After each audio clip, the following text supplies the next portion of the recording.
પડી જાય અને શું ઘટના ઘટી? મુકેશ બાંધણી એડવોકેટ, ફેમિલી કોર્ટ સુરત. આજે પક્ષકારોની કોર્ટમાં ખોરાકી અને રિકવરીની મેટર હતી. એની અંદર બંને પક્ષકારો અને વકીલો હાજર હતા. ચાલુ કોર્ટની અંદર પત્ની ઉપર પતિએ પાછળથી એસિડ છાંટેલું છે. પતિએ પછી શું?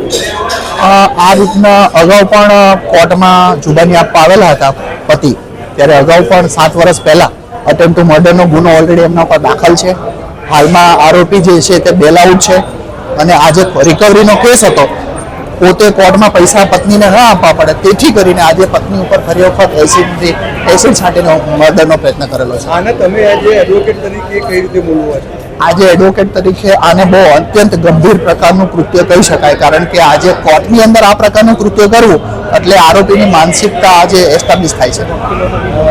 પછી આરોપીનું જે થયું કઈ રીતે શું જોયું તમે?